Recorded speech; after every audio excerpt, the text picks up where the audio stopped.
Right, so here we have the 7012B head unit. Let's open it up.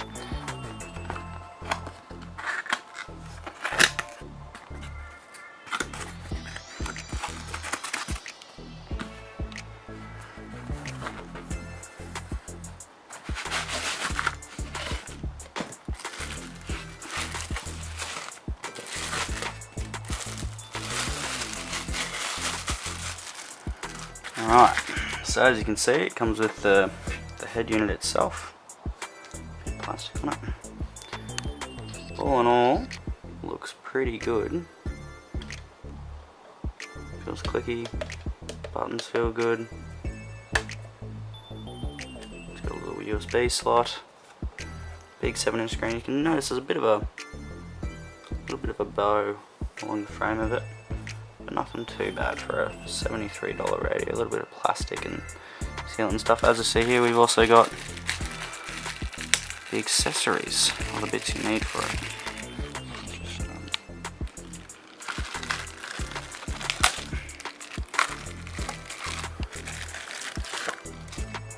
So it comes with a little remote, infrared, and the 2 wiring harnesses. So this one will be your power, and this one will be your speaker cables. So for your front left, front right, back left, back right, pretty standard 4-channel amp. And little operation manual, everything in English. Its features, pretty standard stuff. Alright, let's go put this in. So here we have the 712B installed. Let's turn it on.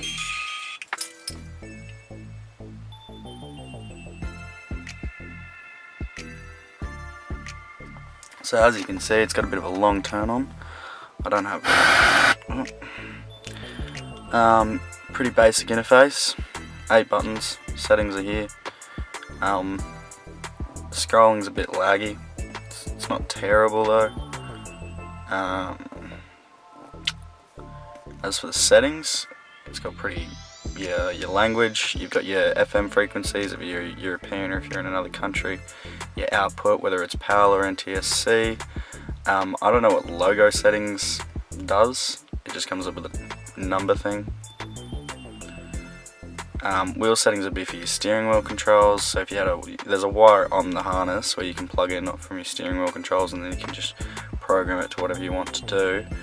But I don't have that wire in. I need an adapter because I've got 2 sets of wires that come from the steering wheel. Product info, which just tell you the software version V5, 5, B2, yada yada yada info, and the date that it was last updated, so 2016, the 2nd month, 24th. Factory reset and adjust if you want to adjust the screen if it's not aligned correctly. As for, it's got aux in, it's got a Bluetooth function. I found the Bluetooth function to be pretty good. Music there, it will tell you what is playing. It doesn't come up with albums. I haven't figured that out yet, but I've got an Android, so it might work with Apple better. The calling function I found worked pretty well. I haven't been able to import the your address book. It would say it was importing and never did it, but then again, I've got an Android. It's probably just something I have to click a setting or something. The call function, the microphone isn't that great. When you're driving, you have to you nearly have to yell for it to work. I've got a USB here to check out. I've just got a photo and some music on there. So as soon as you plug in that USB, it takes about 5 seconds for it to connect. Oh, there you go.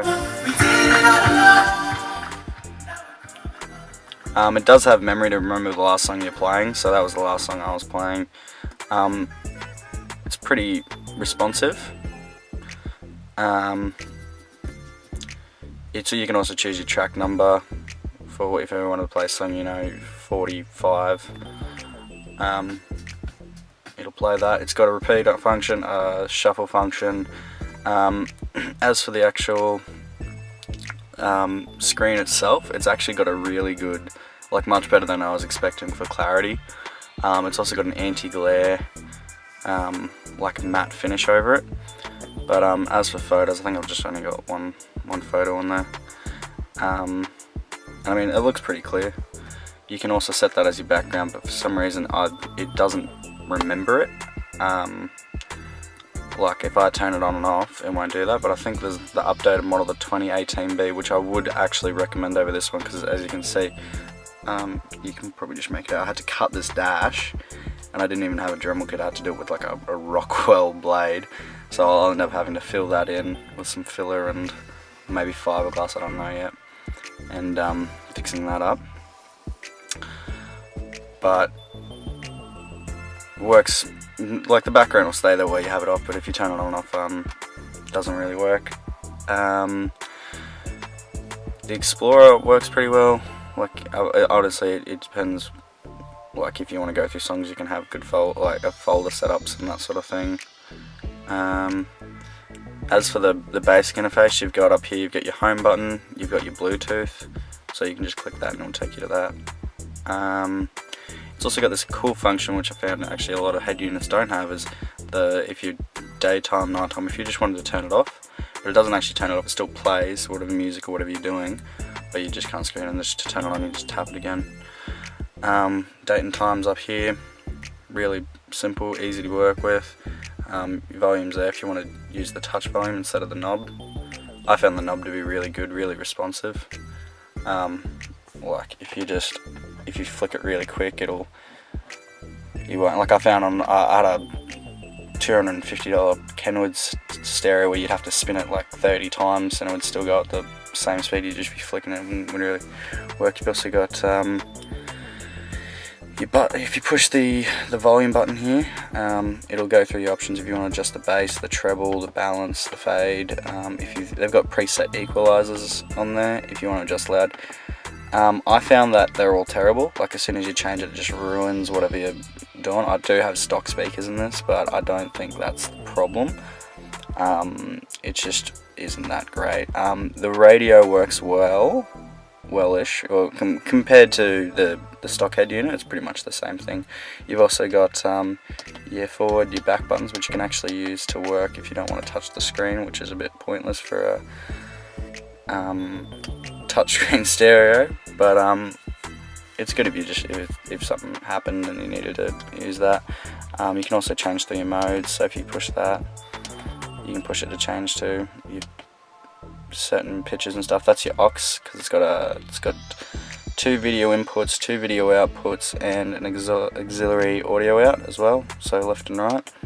So that's cool if you want to have a separate screen and stuff. And you just push it again, just cycles through that. But that's pretty much it. As aesthetics go, it works well. It's got a spot for a TF card as well, so you can, don't have to have a big USB sticking out like that. Aux input, it's also got a little reset button there in case something goes wrong with it. I haven't had any troubles with it yet. No, all in all, pretty good.